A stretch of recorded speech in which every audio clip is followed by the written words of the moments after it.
मीर भाई साहब, क्या आपने कोशिश की वहाँ पर ताज़ियत कुर्सी के लिए जाने के? मैंने इनसे कहा है कि मैं वहाँ जाना चाहता हूँ, लेकिन इंतजामिया ने कहा है कि पुलिस एहलकारों ने कहा कि अभी वहाँ रेस्क्यू ऑपरेशन चल रहा है।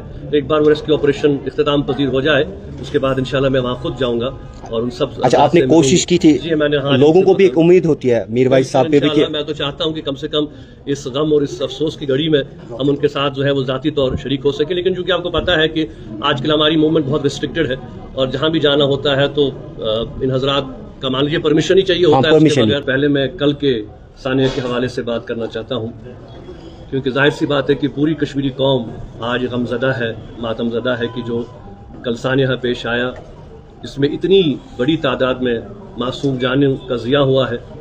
और हम समझ सकते हैं कि वो घर वाले, वो अहल आयाल किन कर्ब और किस तकलीफ से गुजर रहे होंगे। अगरचे बहस मुसलमान हमें इस बात का पूरा ईमान है इस बात पर कि हर कोई खैर और हर कोई शर अल्लाह ताला की तरफ से है और हम उनको सब्र और हिम्मत की ही तलकीन कर सकते हैं। लेकिन ये समझना बहुत मुश्किल है कि उनके दिलों पर, उनके घरों पे कौन सी मुसीबत पड़ी है। तो जहाँ पे जाहिर सी बात है कि हम सब्र की तलकीन करेंगे, वहाँ पे हमें ये भी देखना है कि ये सानिया क्या टाला जा सकता था, ये क्यों पेश आया। तो मैं समझता हूँ कहीं ना कहीं हमें इस बारे में अंदरूनी तौर भी देखना है। जो कल से बयानात उस इलाके के आ रहे हैं कि कनेक्टिविटी का वहाँ बहुत बड़ा मसला है, वहाँ पे ब्रिज नहीं है, वहाँ पे जो है वो हर रोज़ ही एक किस्म का उनका जो कनेक्टिविटी का मसला है, किसी बोट के ज़रिए, किश्ती के ज़रिए आना जाना है। उसके बाद कोई हिफाजती तदाबीर नहीं है, कोई जहाँ पे लाइफ जैकेट्स नहीं है, कोई लाइफ गार्ड नहीं है। ये एक बहुत बड़ा प्रॉब्लम है। और उसके साथ साथ इसी इलाके का नहीं बल्कि उसके साथ जो और इलाका जात हैं उनका भी यही मानना है कि खुदा न खास्ता कल को ये सानिया किसी और इलाके में पेश आ सकता है। तो कहीं ना कहीं तो हुकूमत को ये जिम्मेदारी कबूल करनी पड़ेगी कि भाई ये सानिया क्यों पेश आया, इसको क्या हम रोका जा सकता था। कम से कम जो कनेक्टिविटी के इश्यूज हैं, कम से कम जो लोगों की सेफ्टी के मामलात हैं, उन पर तो इसको ये ध्यान दिया जाना चाहिए।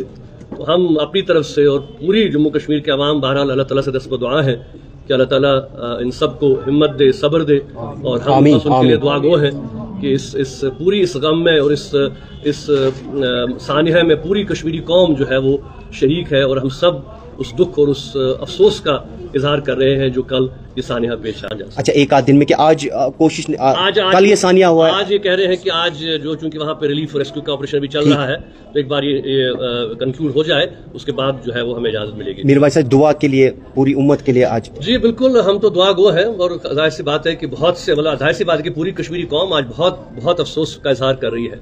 कल से जो सोशल मीडिया पे और बाकी मीडिया पे जो फोटोग्राफ्स आ रहे हैं बच्चों के, इन मासूमों के, अपने वालिदैन के साथ, एक माँ अपने 2 बच्चों के साथ जो है अपनी जिंदगी जो खो चुकी है, इसी तरह से बहुत से भी लापता है।